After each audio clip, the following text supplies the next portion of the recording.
सुप्रभात बच्चों। आज हम लोग कक्षा 8 में 14वां पाठ हम लोग करने जा रहे हैं बेटा, बहू की विदा। ये एक एकांकी है। सबसे पहले हम लोग ये देखें कि एकांकी क्या होता है। एकांकी एक नाटक होता है जो इसका एक ही अंक होता है, यानी एक ही अंक वाला जो नाटक होता है, एक छोटा सा उसका नाटक का रूप, उसको एकांकी बोल दिया जाता है। यानी किसी एक घटना का ही वर्णन वो उसमें नाटक में करते हैं, तो उसको एकांकी कहा जाता है। अब इसमें हम लोग इसके जो रचयिता हैं वो है विनोद रस्तोगी जी। अब इसके हम लोग चरित्र देखते हैं कि इसमें कौन कौन से किस किस की भूमिका इस नाटक में रही है। पहला इसमें जो मुख्य पात्र है वो जीवन लाल है। जीवन लाल एक धनी व्यापारी हैं और उनकी अवस्था यानी उनकी आयु है वो है 50 वर्ष। राजेश्वरी जीवन लाल की पत्नी है और उनकी अवस्था है 46 वर्ष। रमेश ये जीवनलाल के पुत्र हैं और इनकी अवस्था यानी इनकी आयु है 22 वर्ष। कमला रमेश की पत्नी है और उसकी आयु है 19 वर्ष। फिर इसका पांचवा जो वो है कैरेक्टर है वो इधर है प्रमोद कमला का भाई है और उसकी आयु है, उसकी अवस्था है 23 वर्ष।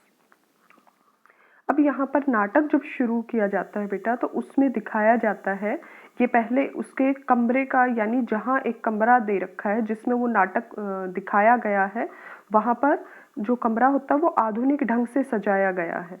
पर्दा उठते ही जीवनलाल जो होता है वो खिड़की के समीप, यानी जीवनलाल यानी कमला जो होती है, कमला का ससुर, ठीक है, एक धनी व्यापारी जो कि पहले बताया गया है, वो कमला का ससुर है। और कमला का भाई जो है प्रमोद, उन दोनों के बीच यानी उसके ससुर जीवनलाल और उसके भाई प्रमोद के बीच का जो उनके संवाद हैं वो यहाँ दिखाए गए हैं कि उन दोनों के बीच में क्या बातचीत हो रही है, वो आपस में क्या बातें कर रहे हैं। तो यहाँ पर दिखाया गया है कि पर्दा उठते ही जीवनलाल को एक खिड़की के पास खड़े हुए दिखाया गया है और वो बाहर की ओर देख रहा है। उससे थोड़ी सी दूर प्रमोद खड़ा हुआ है और जो चेहरे पर एक निराशाजन्य जो करुण भाव है, यानी वो थोड़ा सा मन से निराश लग रहा है, उदास लग रहा है, एक दयापूर्ण भाव उसके चेहरे पर झलक रहा है। तो वहां पर प्रमोद कहता है, आगे बढ़कर थोड़ा सा धीमे से स्वर में कहता है कि क्या निर्णय लिया आपने। जीवनलाल कहते हैं विदा नहीं होगी। प्रमोद, हर लड़की अपना पहला सावन अपनी सखी सहेलियों के साथ हंस खेल कर बिताने का सपना देखती है। जीवनलाल, जानता हूँ।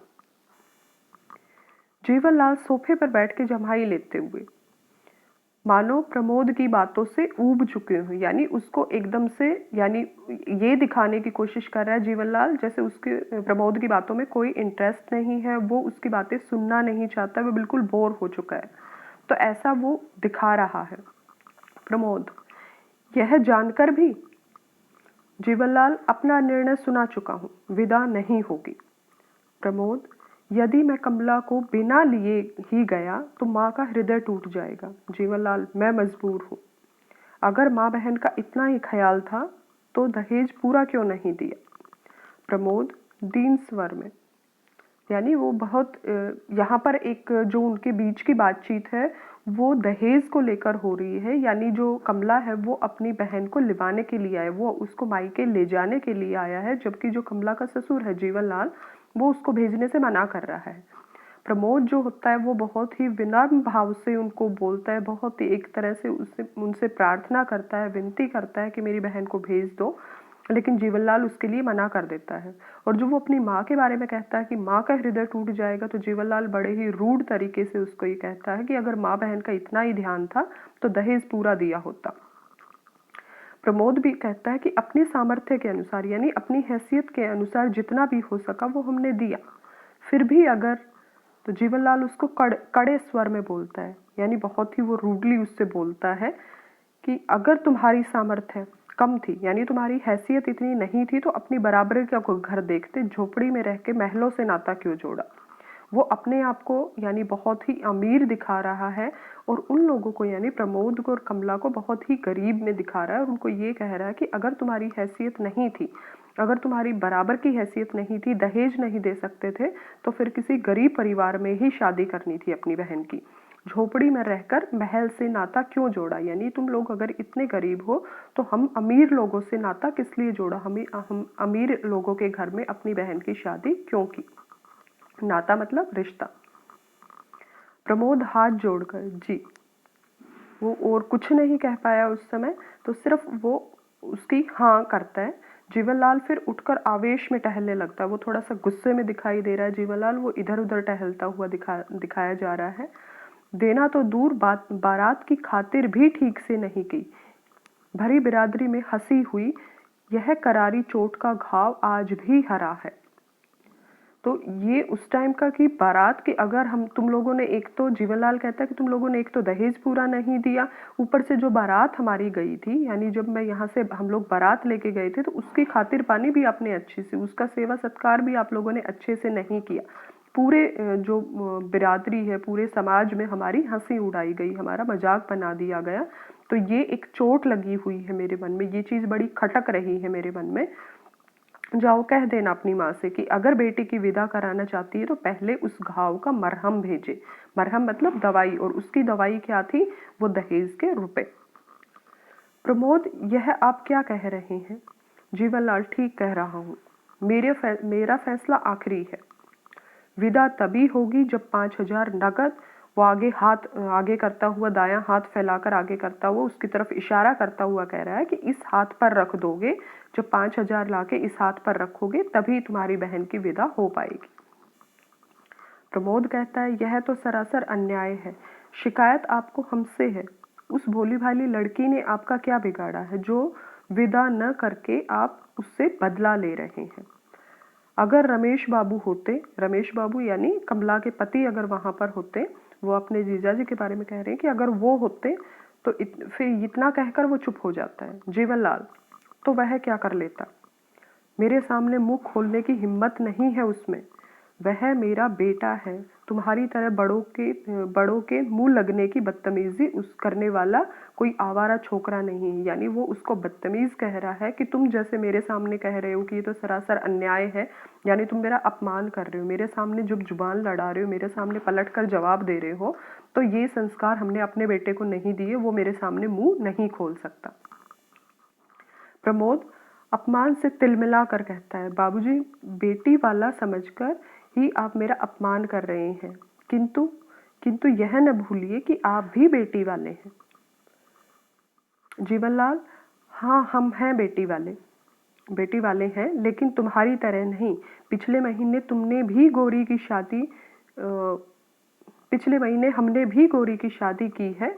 गौरी इसकी जीवनलाल की बेटी है, जिसकी शादी उन्होंने पिछले महीने ही की है। और वो वही बता रहे हैं कि हमने बारातियों की इतनी खातिरदारी की थी, हमने उनको इतना उनकी सेवा करी थी, उनके खाने पीने का हम लोगों ने ऐसा बढ़िया इंतजाम किया था कि बाराती जो थे वो दंग रह गए थे, यानी हैरान रह गए थे बाराती। इतना दहेज दिया था कि देखने वालों ने दांतों तले उंगली दबा ली थी, यानी आश्चर्यचकित हो गए थे, हैरान हो गए थे देखने वाले कि इन लोगों ने इतना दहेज दिया है। दर्द मिश्रित आवेश। अब वो थोड़ा सा उसके जो मतलब गुस्सा भी दिखा रहा है, लेकिन थोड़ा सा उसके अंदर दर्द भी है कि अपनी बेटी को विदा करने का। फिर वो बोल रहे हैं कि तुम मेरी बराबरी करोगे। बेटी वाले होकर भी हमारी मूंछ ऊंची है। मूंछ ऊंची होने का मतलब कि वो अपने आप को इतना इज्जतदार मान रहे हैं कि हम आज भी हमारी नाक ऊंची है, आज भी हम लोग सिर तान कर चलते हैं, आज भी उस घर में, यानी जितना हमने किया वो सामने वाले ये मान रहे हैं कि हाँ इन्होंने बहुत किया है। अपनी तरफ से वो कह रहे हैं कि हमने बहुत ज्यादा कर रखा है, तो इसलिए आज भी हमारी नाक ऊंची है। फिर जीवनलाल कहते हैं, रमेश गया है गौरी को विदा कराने। कलाई पर घड़ी बांध रखी, यानी हाथ की जो घड़ी है वो देखकर वो कहते हैं, कुछ ही देर में उसे लेकर आता होगा, मेरी बेटी पहला सावन यहाँ बिताएगी। तुम्हारी बहन के सपने कभी पूरे नहीं होंगे, समझे? यानी शादी के बाद जो पहला सावन होता है, वो लड़कियों का एक रिवाज होता है कि शादी के बाद पहला सावन वो अपने मायके में ही मनाती है। तो यहाँ जब इसका कमला का भाई उसको लेने आया था तो जीवनलाल ने मना कर दिया, लेकिन उसने अपनी बेटी को लिवाने के लिए, अपनी बेटी को वापस बुलाने के लिए अपने बेटा रमेश को भेजा हुआ है। और वो यही इंतजार कर रहे हैं कि मेरी बेटी अभी आ जाएगी, क्योंकि हम लोगों ने तो काफी दहेज दिया है, वो मेरी बेटी को विदा कर देंगे, लेकिन मैं तुम्हारी बेटी को विदा, तुम्हारी बहन को विदा नहीं करूंगा। प्रमोद व्यंग्य से, मतलब एक तरह से उन पे थोड़ा सा तीखा वार सा करते हुए वो बोलते हैं कि जो हमारी बहन है क्या वो आपकी कोई भी नहीं है। ये उनसे पूछते हैं कि मेरी बहन आपकी भी तो कुछ लगती होगी। जीवनलाल तेजी से, बेटी और बहू को एक तराजू में मत तोलो। तोलना चाहते हो? बेटी बेटी है और बहू बहू, यानी वो बेटी और बहू में बहुत अंतर मानते हैं, वो उनको एक बराबर नहीं समझते हैं। प्रमोद ठीक है, जब आप अपनी जिद पर अड़े हो तो विनती करना व्यर्थ है, यानी विनती करना, आपसे रिक्वेस्ट करना बेकार है। रुक कर थोड़ा सा धीमे स्वर में बोलते, क्या जाने से पहले एक बार अपनी बहन से मिल सकता हूँ? जीवनलाल जरूर, और हाँ, उसे यह बताते जाना कि अगली बार मेरे लिए मरहम लेकर विदा कराने कब आओगे, यानी अगली बार जब पैसे लेके आओगे तभी वो विदा होगी, तो ये उसको बता के जाना कि मैं तुम्हें लिवाने के लिए कब आऊंगा। ऊंचे स्वर में, अरे सुनती हो गौरी की माँ? जीवनलाल अपनी पत्नी को, राजेश्वरी को आवाज लगाते हैं, गौरी की माँ कह के उनको पुकारते हैं। जरा बहू को भेज दो अपने भाई से मिल ले आकर। सहज स्वर में, मैं तब तक देखूं कि माली के बच्चे ने झूला डाला या नहीं। वो यहाँ पर अपनी बेटी के लिए झूला डालने की तैयारी कर रहे हैं, और फिर वो बाहर की तरफ यानी द्वार की ओर बढ़ता हुआ जाता है, दरवाजे की तरफ वो बढ़ता हुआ जाता है और पर्दा हटाकर मुड़ते हुए, गोरी के लिए झूला डाल रहा हूँ लॉन में, यानी बाहर जो उनका गार्डन बना हुआ था, जो आंगन सा बना रखा था, उसमें वो झूला डाल रहे थे। प्रमोद थका सा सोफे के पास खड़ा है। अंदर से कमला आती है। ये मतलब तीसरी जो कमला है उसकी एंट्री यहाँ पर होती है, वो अंदर आती है। चांद से सुंदर मुखड़े पर उदासी की घटा है। वो बहुत उदास होती है क्योंकि उसको अंदाजा था कि इन दोनों के बीच में क्या बातचीत हो रही है। प्रमोद के पास आकर चुपचाप खड़ी हो जाती है, सिर नीचे सिर झुकाकर वो चुपचाप खड़ी होती है। प्रमोद भारी स्वर में, कैसी हो कमला? अच्छी तरह तो हो? कमला सिसकने लगती है, वो रोना लगती है। और प्रमोद जो होता है वो आदर भाव से, यानी बहुत ही उसका मन अंदर से भीगा हुआ होता है, बिल्कुल आंसू आने को होते हैं, और बड़े ही नम भाव से वो उनको पूछता है, कमला रो मत, इन मोतियों का मूल्य समझने वाला यहाँ कोई नहीं है। कमला सिसकती हुई फिर से वह रोती हुई, भैया क्या, वो उनसे पूछना चाह रही है कि क्या मैं आपके साथ चलूंगी या मुझे आप लेने आओगे? तो प्रमोद कहता है, घबराओ मत, मैं जल्दी ही आऊंगा। उस बार विदा अवश्य होगी। मैं चोट का मरहम लेके आऊंगा, यानी वो उसको बता देता है कि मैं चोट का मरहम लेके आ रहा हूँ, लेकिन कमला उसको न समझने के ढंग से उसकी तरफ अनजाने से भाव से एकदम पूछती है, मरहम? प्रमोद कहता, हाँ कमला, तुम्हारे व्यवहार से बाबूजी के कलेजे में घाव हो गए हैं। सॉरी, हमारे व्यवहार से बाबूजी के कलेजे में, यानी जो कमला का ससुर है जीवनलाल है, उसके कलेजे में घाव हो गए, तो उसके लिए उसको मरहम चाहिए। वो मरहम की कीमत कितनी है? 5,000 रुपये। कमला चौंक कर भाई की ओर देखती है। प्रमोद कहता है, तुम चिंता ना करो कमला, इस घिरे हाल में भी मकान 7-8 हजार का बिक ही जाएगा, यानी वो अपना मकान बेचने की सोच रहे हैं और कह रहे हैं कि कम से कम इतने का 7-8 हजार का तो हमारा मकान बिक ही जाएगा। कमला व्याकुलता पूर्ण आग्रह से, बहुत दुखी से भाव से वो कहती है, मेरी विदा के लिए घर न बेचना भैया, आपको मेरे सुख सुहाग की सौगंध, यानी वो अपने सुख सुहाग की उसकी कसम देती हुई कहती है कि घर मत बेचना, क्योंकि 2 साल में विमला का ब्याह, उसकी छोटी बहन है, उसकी भी शादी आप लोगों को करनी है। प्रमोद बीच में ही, लेकिन तुम कमला, मेरी चिंता आप ना करें, सच विदा ना होने से मुझे जरा भी दुख ना होगा। प्रमोद कहता है, कमला उसको आंसर देती है, उसको उत्तर देती है कि गोरी आ जाएगी। गोरी यानी उसकी ननद जो है, उसके बारे में बता रही है कि वो आ जाएगी, तो उसका स्वभाव बहुत अच्छा, हंसती खेलती रहती है। अगर वो यहाँ पर आएगी तो मुझे किसी भी तरह की सखी सहेलियों की कमी बिल्कुल नहीं खलेगी। प्रमोद कहता है, लेकिन आज नहीं तो कल रुपया देना ही पड़ेगा कमला। कागज के टुकड़ों पर अपना स्नेह और अपना प्यार बेचने वाले के बीच में तुम लोग कब तक रह पाओगे? तुम कब तक इस घर में गुजारा कर पाओगे? ये लोग तो सिर्फ पैसे के भूखे हैं। लेकिन कमला कहती है, धीरे धीरे सब ठीक हो जाएगा भैया। माँ जी यानी मतलब उसकी जो सास थी, जीवनलाल की पत्नी राजेश्वरी, वो ममता की मूर्ति, यानी वो बहुत प्यार करती है, बिल्कुल माँ की तरह उससे प्रेम करती हैं। बाबूजी जरा जिद्दी स्वभाव के हैं, समय के साथ वे भी भूल जाएंगे। प्रमोद कहता है, मुझे तो ऐसा नहीं लगता, सब एक ही धातु के बने हैं, यानी सब लोग एक जैसे ही हैं, किसी में कोई अंतर नहीं है। बाबूजी है वो भी जिद्दी स्वभाव के, हो सकता है तुम्हारी जो माँ जी है यानी तुम्हारी सास है वो भी सिर्फ ऊपर से ही तुम्हें मीठा मीठा बोलने का या तुम्हें माँ की तरह बनने का दिखावा कर रही है। वो भी ममता जो उसका प्यार है वो सिर्फ एक दिखावा ही हो सकता है। इतनी देर में अंदर से राजेश्वरी आती है, वो प्रवेश करती है।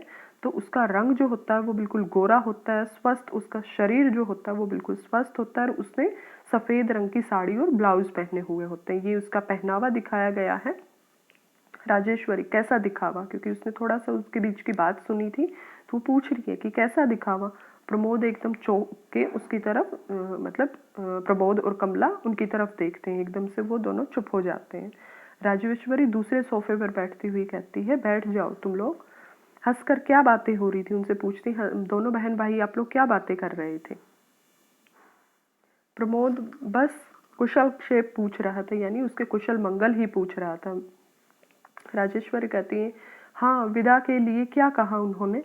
प्रमोद चुप रहता है, मौन मतलब चुप रहता है। कमला दृष्टि नीचे की, वो अपनी नजरें जो थी वो नीचे झुकाई हुई थी, नीचे की तरफ ही देखती रही। राजेश्वरी समझ गई अपनी जिद के आगे वो किसी की नहीं सुनते। जब तुम्हारी चिट्ठी आई थी तभी मना कर रहे थे, मैं तो समझाते समझाते हार चुकी हूँ। बोलो कितना रुपया चाहते हैं, क्योंकि उनको राजेश्वरी को पता था कि वो पैसे मांग रहे हैं। प्रमोद धीमे और उदास स्वर में बोलते हैं कि 5,000 मांग रहे हैं। राजेश्वरी बस मैं देती हूँ तुम्हें रुपए। उनके मुंह पर मारकर कहना कि यह लो कागज के रंग बिरंगे टुकड़े जिन्हें तुम आदमी से ज्यादा प्यार करते हो। उठकर सामने वाले द्वार की तरफ बढ़ती हो, मैं अभी लाती हूँ। प्रमोद कहता है, ठहरिए माँ जी। राजेश्वरी रुक जाती है और मुड़कर प्रमोद की तरफ देखती है। प्रमोद उनको कहते हैं कि मुझे रुपए नहीं चाहिए, मैं बिना विदा कराए ही जा रहा हूँ। कमला उसी प्रकार मूर्तिवत बैठी रहती है, यानी बिल्कुल वो स्टैचू की तरह, मूर्ति की तरह वहां पे बैठी हुई है, ना हिलती ना डुलती वहां से। राजेश्वरी लौटती हुई, यानी वो वापस आती है द्वार के पास से और यह क्या कह रहे हो बेटा, मेरे रहते विदा ना हो, यह कभी नहीं हो सकता। मैं भी माँ हूँ, यानी माँ का दिल समझती हूँ। भारी स्वर में वो कहती है कि जिस तरह मैं उतावली हूँ, यानी गोरी की मैं अपनी बेटी का रास्ता देख रही हूँ, उसी तरह तुम्हारी माँ भी इसका, कमला का रास्ता देख रही हो। अगर यह विदा नहीं होगी तो तुम्हारी माँ को बहुत फील होगा, बहुत महसूस होगा, उसको बहुत बुरा लगेगा। तुम अकेले नहीं जाओगे। वो कमर से कुंजियों मतलब चाबियों का गुच्छा निकालकर कमला की ओर देती है, उसकी तरफ बढ़ाती है और उसको कहती है कि जाओ बेटा तिजोरी से पैसे निकाल लाओ। लेकिन कमला जो होती है वो गुच्छा को लेने के, जो वो चाबियों का गुच्छा उसको लेने के लिए हाथ आगे नहीं बढ़ाती है। राजेश्वरी उसको कहती है कि जाती क्यों नहीं। कमला गुच्छा कमला के हाथ में थमाती, उसके हाथ में रखती हुई कहती है कि जल्दी कर कमला, वहां पर जाओ और पैसे निकाल के। लेकिन कमला जो होती है वो माँ जी कहकर सिसकने लगती है, वो रोने लग जाती है। राजेश्वरी कहती है कि मेरी बेटी, यह कहकर उसको गले से लगा लेती है, हृदय से लगा लेती है। जीवनलाल बाहर से, अरे सुनती हो गौरी के आने का समय हो गया है, तुमने स्वागत की कोई तैयारी की या नहीं की। अरे तुम यहाँ खड़ी हो, जाकर तैयारी करो स्वागत की। यानी गौरी, उसकी बेटी आने का वो लोग वेट कर रहे हैं, तो वो इंतजार कर रहे हैं, तो वो कहती है उसके आने की तैयारी करो। हम लोग भी तो दिखाएं कि बड़े नाक वाले जो होते हैं, नाक वाले होते हैं, वो अपनी बेटी का वो स्वागत कैसे करते हैं। वो इस पे एक कटाक्ष करते हैं, एक व्यंग्य उसकी तरफ करते हैं प्रमोद को, कि वो अपने आप को ये बड़े नाक वाला दिखा रहे हैं और वो उसको ताना मारते हैं एक तरह से कि मैं इनको दिखाना चाहता हूँ कि मुझे अपनी बेटी का स्वागत कैसे करना है। राजेश्वरी कहती है, तुम समझते हो कि दुनिया में एक तुम ही नाक वाले हो, सब नकटे हैं। नकटे मतलब जो कटी नाक के होते हैं, यानी उनकी कोई इज्जत नहीं। नाक वाला का यहाँ पे है कि जो इज्जतदार होते हैं, जो जिनका मान सम्मान बहुत ज्यादा होता है, और बाकी जो नकटे मतलब यहाँ पे जिनका मान सम्मान नहीं होता है। जीवनलाल कहते हैं, तुम्हें तो मेरी हर बात में बुराई ही दिखती है। प्रमोद तुम ही बताओ, मैंने कोई बुरी बात कही है क्या। प्रमोद धीरे धीरे आगे बढ़ता है, ठीक ही कहा है आपने। आज के युग में जिसके पास पैसा होता है उसी की नाक और मूछ होती है, जिसके पास पैसा नहीं होता वह तो नाक और मूछ उसके होते हुए भी वो नकटा और मूछ कटा हो जाता है, यानी उसकी कोई इज्जत नहीं होती, उसका कोई आदर सम्मान नहीं होता। सिर्फ आदर सम्मान किसका होता है, जिसके पास पैसे होते हैं, खूब पैसे वाले होते हैं, उन्हीं की इज्जत होती है। नेपथ्य से हॉर्न की आवाज आती है, यानी पर्दा जो होता है, पर्दे के पीछे से दिखा रहे कि हॉर्न की आवाज आ रही है, किसी गाड़ी का हॉर्न बजा है। जीवनलाल खुश होके कहते हैं, प्रसन्न सवर से आ गई मेरी गोरी। राजेश्वरी से, अरे खड़ी खड़ी मेरा मुंह क्या देख रही हो, अंदर से मिठाई का थाल लाओ। राजेश्वरी अंदर चली जाती है, कमला पर्दे के पीछे ही खड़ी रहती है। तभी बाहर से रमेश आता है, चेहरे पर उसको एक उदासी का भाव उसके चेहरे पर होता है। बरसाती का जो कोट होता है वो चुपचाप उसको सोफे पर रख के खड़ा हो जाता है उधर। जीवनलाल कहता है कि बाहर वाले द्वार की तरफ पर्दा हटा के वो झांक कर देखता है और पूछ रहा है, गोरी कहाँ है। रमेश ने उसको जवाब दिया। धीरे से उसने कहा, धीमे से स्वर में, वह नहीं आई। जीवनलाल, नहीं आई? क्यों, तबीयत तो ठीक है उसकी। रमेश, जी हाँ। जीवनलाल, फिर? रमेश, उन्होंने विदा नहीं की। जीवनलाल, जैसे छाती पर किसी ने गुस्सा मार दिया, यानी एकदम उसको सदमा लगा कि विदा क्यों नहीं हुई, विदा नहीं की, क्यों नहीं की विदा। रमेश कहता है, यह कह रहे हैं कि दहेज पूरा नहीं दिया। जीवनलाल, हमने तो दहेज जीवन भर की कमाई दे दी, उनकी नजर में दहेज पूरा नहीं हुआ, लोभी कहीं के। राजेश्वरी वापस आकर कहती है, उन्हें क्यों भला बुरा कह रहे हो, बेटी वाले चाहे अपना घर द्वार बेच दे लेकिन फिर भी बेटे वालों की नाक वो सिकुड़ती रहती, सिकुड़ू ही रहती है। यानी उनका तब भी उनको ये लगता है कि उन्होंने कुछ नहीं दिया, उनको कोई ना कोई शिकायत ना भौहें सिकोड़ना मतलब कोई ना कोई शिकायत करते रहना, मतलब खुश ना होना। जीवनलाल, मगर शराफत और इंसानियत। ये राजेश्वरी कहती है, अब शराफत और इसकी इंसानियत की दुहाई देते हो। कुछ देर पहले, यानी कुछ देर पहले तुम भी तो वही कह रहे थे अपनी बहू के। वो उसको कहना चाह रही कि तुम भी तो यही कह रहे थे कि भाई दहेज पूरा नहीं हुआ है। अब जब उन्होंने यही चीज बोली है, उन्होंने यही कहा है, तो तुम शराफत और इंसानियत की दुहाई दे रहे हो। अब जीवनलाल कहता है, चुप रहो तुम। राजेश्वरी बहुत चुप रही। अब नहीं रहूंगी, आखिर क्या कमी है बहू के दहेज में, मगर तुम हो कि। ये कहकर राजेश्वरी चुप हो जाती। जीवनलाल अनसुनी करके उसकी तरफ ध्यान ही नहीं देता। मेरी बेटी की विदा न करके उन्होंने मेरा अपमान किया। तो ये वो गुस्से में बोल रहा है कि उन्होंने मेरा अपमान किया है। राजेश्वरी कहती है, तुम भी तो किसी की बेटी को विदा न करके उनका अपमान ही तो कर रहे हो। जीवनलाल चीख कर, गौरी की माँ, उसको गुस्से में बोलता है। और राजेश्वरी, अब भी आंखें नहीं खुली तुम्हारी। वो उसको कहती है कि अब भी आंखें नहीं खुली है, तुम्हारे व्यवहार, जो व्यवहार तुम अपनी बेटी के लिए दूसरों से चाहते, वही व्यवहार अपनी बेटी को भी दो। यानी वही जो आप सोचते हो कि दूसरे के घर में जाके मेरी बेटी की इज्जत हो, उतनी तुम दूसरे की बेटी को भी दो। यानी तुम्हारी जो घर में बहू आई है वो भी किसी की बेटी है, उसको भी तुम्हें इतनी ही इज्जत देनी चाहिए। जब तक बहू और बेटी को एक सा नहीं समझोगे, न सुख मिलेगा और न ही शांति। जीवनलाल बेचैनी से इधर उधर टहलने लगता है। वह हाथ मल रहा होता है, सिर उसने नीचे झुका रखा होता है। प्रमोद रमेश के पास जाकर खड़ा हो जाता है। ये वहाँ का कमरे का दृश्य दिखाया है कि जीवनलाल क्या कर रहा है, इधर उधर टहल रहा है, और प्रमोद जो होता है वो रमेश के पास खड़ा होता है। जीवनलाल, बहू और बेटी, बेटी और बहू, अजीब उलझन है, कुछ समझ में ही नहीं आता। राजेश्वरी, अगर हर बेटे वाला यह याद रखे कि वह बेटी वाला भी है, यानी उसकी भी कोई बेटी है, अगर वो किसी की बेटी के साथ गलत कर रहे तो हो सकता है उसकी बेटी के साथ में भी गलत हो, यह उसको समझाने की कोशिश कर रही है राजेश्वरी। तब सब सुलझ जाएगा, यानी तब सब उलझने सुलझ जाएंगी अगर दूसरे की बेटी को भी आप लोग बेटी की तरह रखोगे तो। जीवनलाल रुक कर पत्नी की और अपनी पत्नी की ओर तरफ देखता है और कहता है, शायद तुम ठीक ही कहती हो। प्रमोद आगे बढ़कर कि मुझे आज्ञा दीजिए बाबूजी। जीवनलाल चौंक कर, हाँ, ऐसे उसकी तरफ चौंक कर बोलता है। प्रमोद, मेरी गाड़ी का समय हो रहा है, मैं जा रहा हूँ, मैं जल्द ही फिर आऊँगा। विश्वास रखें, इस बार आपकी चोट का मरहम लाना न भूलूंगा। जीवनलाल दुखी स्वर में कहते हैं, ठहरो प्रमोद, मुझे और लज्जित मत ना करो। बेटा, मेरी चोट का इलाज जो है वो मेरी बेटी के ससुराल वालों ने दूसरी चोट देकर कर दी है। यानी जो मुझे मतलब तुम्हारी जो मैं बेइज्जती कर रहा था, वो क्या मुझे तब उस चीज़ का एहसास हुआ जब मेरी बेटी के ससुराल वालों ने मेरी बेइज्जती की है। मेरी बेटी के ना भेजकर उन्होंने मेरे सीने पर जो चोट मारी है, जो मुझे एक तरह से पीड़ा पहुंचाई है, तो तब मैं तुम्हारी पीड़ा को समझ पाया हूँ। प्रमोद लौटता हुआ आश्चर्य से वापस आकर कहता है और बाबूजी उनको कहता है। जीवनलाल निश्वास, वो एक तरह से लंबी सांस छोड़ते हुए कभी कभी चोट भी मरहम का काम करती है बेटा। राजेश्वरी की ओर मुड़कर देखते हैं। अरे खड़ी खड़ी हमारा मुंह क्या ताक रही हो, मतलब मुंह क्या देख रही हो, अंदर जाकर तैयारी क्यों नहीं करती, बहू की विदा नहीं करनी है क्या। तो इतने में कमला जो होती है, उसके ये सुनकर कमला के आंखों से हर्ष के आंसू यानी खुशी के आंसू जो होते हैं वो पोंछती हुई शीघ्रता से अंदर जाती, यानी जल्दी जल्दी वो अंदर जाती है। और जीवनलाल जो मंद गति से यानी धीमी धीमी गति से वो खिड़की की ओर बाहर बढ़ते हैं। तभी धीरे धीरे यवनिका गिरती है। यवनिका मतलब पर्दा गिर जाता है। तो ये वहाँ का नाटक दे रखा है बेटा, ये आपका पूरा नाटक था। ठीक है, ये एक बार आप लोग दोबारा से पढ़ोगे इसको।